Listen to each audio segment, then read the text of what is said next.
Want to talk a bit about GB News and basically my views on it. They have made the claim that they're Britain's leading news network, and I think that's a very dubious claim. Um, I decided to look into some of the traffic because I think that's one way to assess popularity of a platform, or in this case, an outlet. Just as a comparison, BBC News on their Facebook page have 61 million followers. GB News on their Facebook page have about 1.5 million. So BBC News is significantly bigger, 60 times bigger almost. And I thought, okay, well, it's just one source, so I'll look at X. And I thought, if GB News will be leading anywhere, it will be X. And even there, BBC News UK, because they have different branches like BBC News US and so on. BBC News UK, 15 million followers, and GB News on X, not even a million, it was I think 894,000. Now, of course, we have to make some allowances. The BBC is over a century old, and GB News is what, 5 years? It's under a decade anyway. I'm not sure the year it was precisely founded, but um, there's a point I'm making with this. GB News puts itself out as a news network, and I suppose technically you could see it that way insofar as they do cover news. But I would argue that GB News is overwhelmingly about punditry.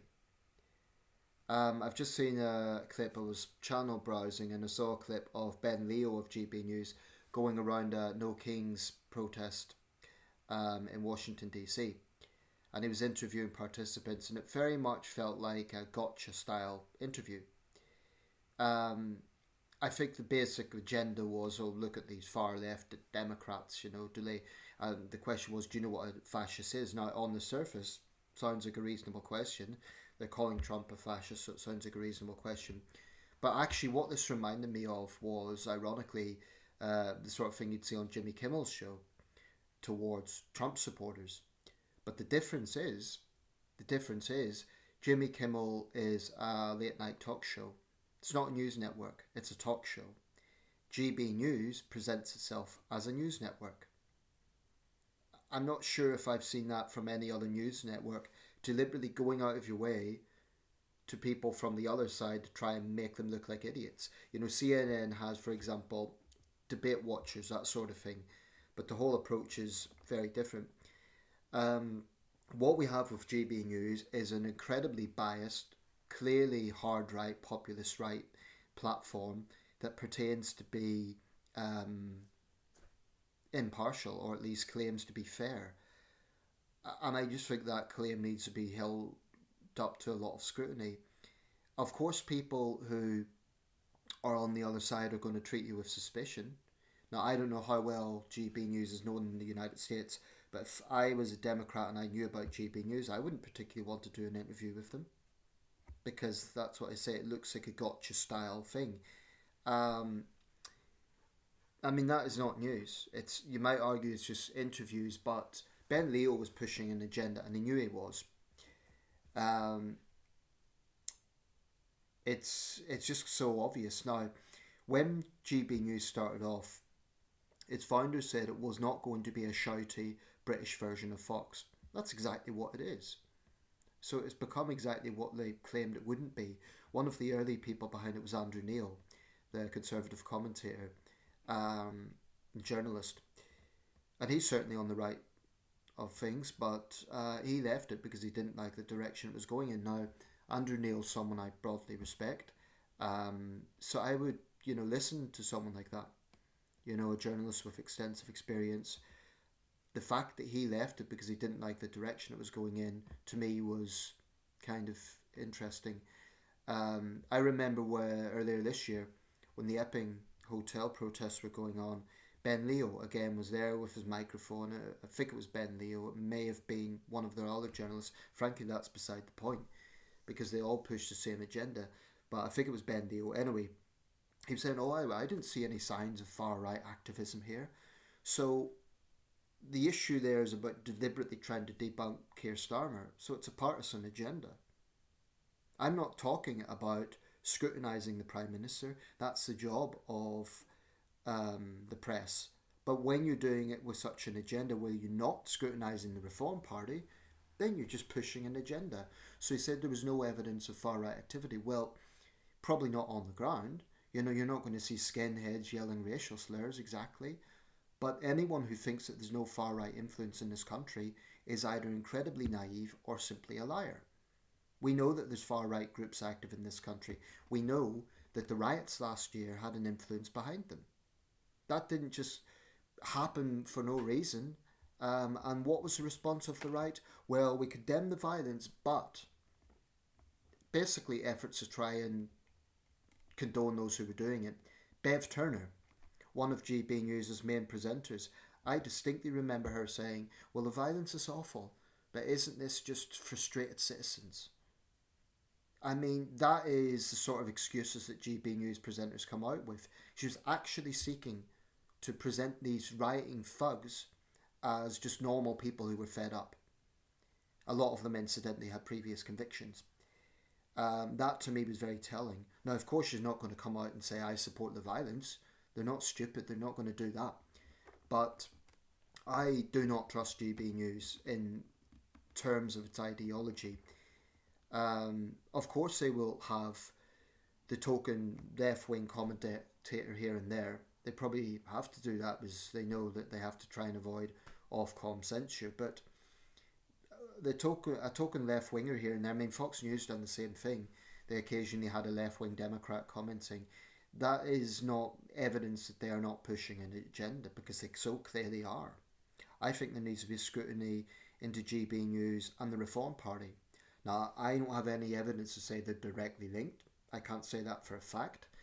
But Farage has had slots on GB News. I would say at the very least that represents, or at least suggests, a conflict of interest.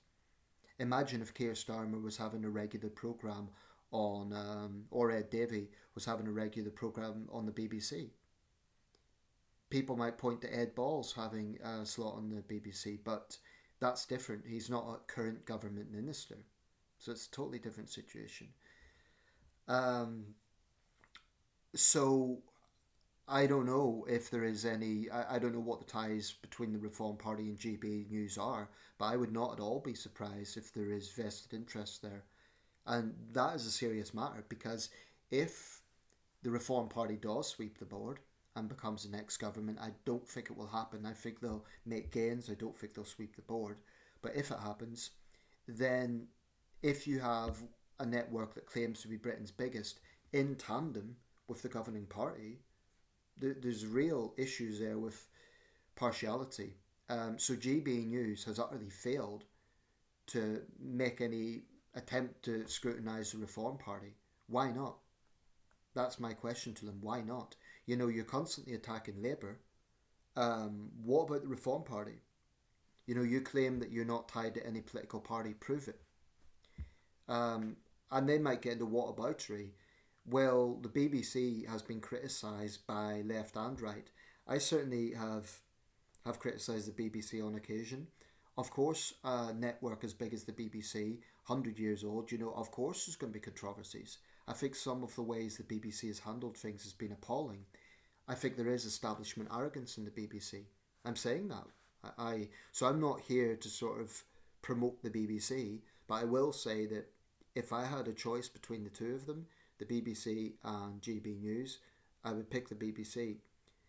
Because whilst it may occasionally have a left-wing bias, you'll find plenty of left-wing people that say it has a conservative bias. With GB News, the bias, no one ever says GB News sort of biased towards the left. It is so blatantly biased towards the right. Whereas the criticism of the BBC comes from both left and right. So again, that's a different point, you know. That's a point that shouldn't be ignored. I don't say that everything GB News comes out with is invalid. They have touched heavily on the culture war stuff, and they've been very, very critical of the excessive woke dogma. Now, I'd be a hypocrite if I attacked GB News, because I myself have criticised excessive woke dogma. I think it is nonsense to say that there's numerous genders, or that For instance, you would have NHS guidelines talking about expectant people, or non-crime hate laws, genuinely trampling freedom of expression. There is legitimate concerns with that. And I think for a network to highlight those things is totally valid. I think it's totally valid. So I don't say that everything GB News comes out with is just rubbish. I think sometimes they are touching on important issues. But I think that they should be a bit more honest, that they are about punditry more than news. If there's some big breaking story, they will kind of treat that initially like a regular news network. They'll say, oh, what's happened? There was an attacker on a train and he was described as blah, blah, blah. And they'll treat it like a regular news story. But if you look at GB News, the content is overwhelmingly punditry more than just news content. Check it out. Just go to, if you have satellite TV, you should have a GB News connection. Check it out and see if they're simply making a report about something that's happened, or if they're commenting on it, if they're getting into punditry. That's where it's different from other networks. I've no doubt it does have a certain niche following, but a bit like the Reform Party itself, it may be that its influence is exaggerated. And I was surprised when I checked out X. I thought, okay, maybe they're going to lead the BBC there, but even there they weren't. If you look at the way GB News covers Donald Trump and Elon Musk, it's kind of sycophantic.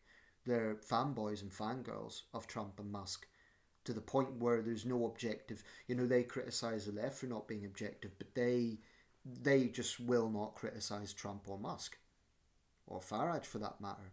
Why not? They claim that they're a news network. They should be looking at all public figures rather than trying to advocate for some and attack others. Look at their coverage of Keir Starmer. It's overwhelmingly negative. Now, again, this is not a defence of Starmer, but it's pointing to an agenda. So in summary, I've probably ruled myself out of ever appearing on GB News, but what I would say is they do sometimes cover important things that perhaps the BBC can rightly be accused of not covering. I will concede that. But what I say is that GB News clearly has a hard right, populist right agenda, and they should be honest about it. I would challenge GB News, why do you never scrutinise the Reform Party? If this party really is going to be the next government, shouldn't you be doing your jobs as journalists and putting Reform MPs on the spot rather than just palling up with them? Because that's what they do. You get a Reform MP on GB News with their pundits. It's like they're old buddies. So that's why I'm suggesting that there's real questions about conflict of interest and partiality. I can't say definitively that GB News is the mouthpiece, the propaganda mouthpiece of the Reform Party, but I think there's a lot of overlap. And so I would caution people against treating GB News as if it's really, they're just telling the truth, or they're just telling it like it is, or they're a right-wing network pushing a right-wing agenda. And it would be fine if they just were honest about it, but they present themselves as a mainstream news source, ironically. For all the railing against mainstream media, they're now saying they're Britain's leading news source. Okay, so if that is true, and I don't think it is, but if it's true, then by definition they're mainstream. They can't have it both ways. They can't say, oh, we're an alternative voice to the establishment, but we're Britain's leading news network. Well, if you're Britain's leading news network, you are the mainstream, if you're as popular as you claim.